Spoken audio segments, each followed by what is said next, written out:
Assalamualaikum warahmatullahi wabarakatuh. Alhamdulillah wassalatu wassalamu ala rasulillah, amma ba'du. Inda dzikri sholihin tanzilur rahmah. Ketika orang-orang soleh dikenang, maka akan menurunkan rahmat Allah subhanahu wa ta'ala. Semoga bersamaan dengan turunnya rahmat Allah ini, hajat-hajat kita, doa-doa kita dikabulkan oleh Allah subhanahu wa ta'ala, rezeki kita dilimpah ruahkan, dan kita semua selamat sukses dunia akhirat, amin ya rabbal alamin. Alhamdulillah, di bulan suci Ramadan ini channel Cerita Pesantren akan menceritakan satu cerita yang lebih baik daripada 1000 cerita di bulan lainnya.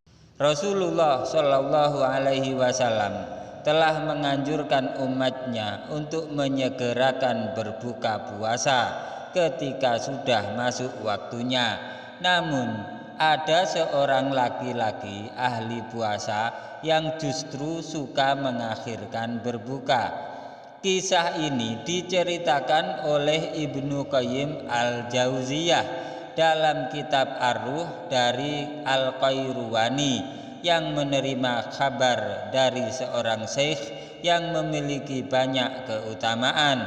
Syekh itu menerima kabar dari seorang ahli fikih. Beliau menceritakan, dulu mereka berteman dengan seorang lelaki yang banyak berpuasa, bahkan terus-menerus berpuasa, tidak ada hentinya. Namun dia biasa mengakhirkan puasa. Tatkala tidur, orang itu melihat ada 2 orang hitam yang seolah menarik lengan atasnya dan bajunya untuk dibawa ke perapian yang menyala dan melemparkan ke dalamnya. Lelaki itu berkata, "Kenapa kalian melakukan ini?" Kedua orang hitam itu menjawab, "Karena engkau menyalahi sunnah Rasulullah Shallallahu Alaihi Wasallam. Sesungguhnya beliau Shallallahu Alaihi Wasallam memerintahkan untuk mendahulukan berbuka, sedangkan engkau mengakhirkannya."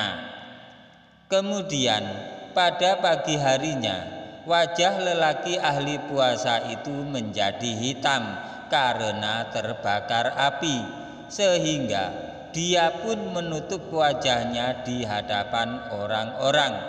Ibnu Qayyim al-Jauziyah menyebut, yang lebih menakjubkan dari kisah semacam ini adalah ada seorang yang melihat di dalam mimpinya bahwa dia dalam keadaan sangat haus, sangat lapar, dan sangat menderita.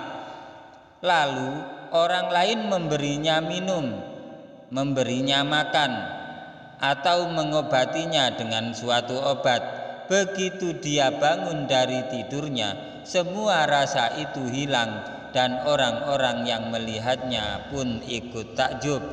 Kejadian serupa diobati lewat mimpi pernah dialami istri baginda Rasulullah Muhammad Shallallahu Alaihi Wasallam, yaitu Sayyidah Aisyah radhiyallahu anha. Imam Malik meriwayatkannya dari Abu Ar-Rijal, dari Al-Amroh, dari Aisyah. Dia mengatakan, sesungguhnya budak perempuan milik Sayyidah Aisyah telah menyihir Sayyidah Aisyah.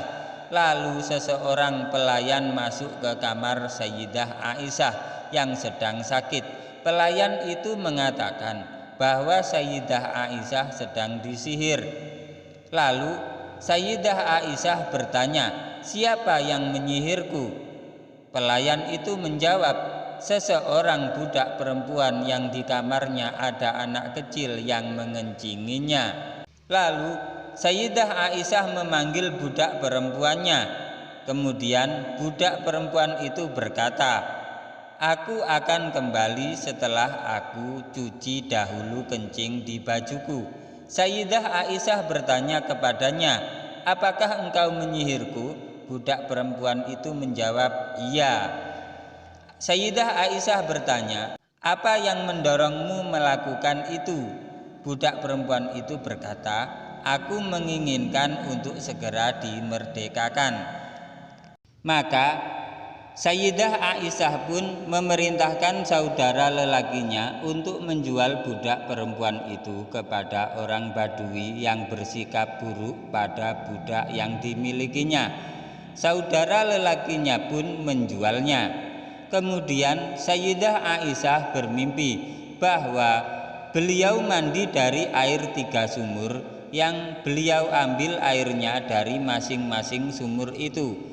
Lalu beliau pun mandi dengan air tersebut dan seketika beliau radhiyallahu anha sembuh dari sakitnya. Demikian channel Cerita Pesantren menceritakan kembali cerita tentang seseorang yang berpuasa tapi mengakhirkan kesunahan berbuka puasa. Semoga cerita ini bermanfaat bagi kehidupan agama kita di dunia maupun akhirat. Jangan lupa like, komen, subscribe, dan share, bagikan karena cerita ini sangat bermanfaat. Wabillahi taufiq wal hidayah waridho wal inayah. Wassalamualaikum warahmatullahi wabarakatuh.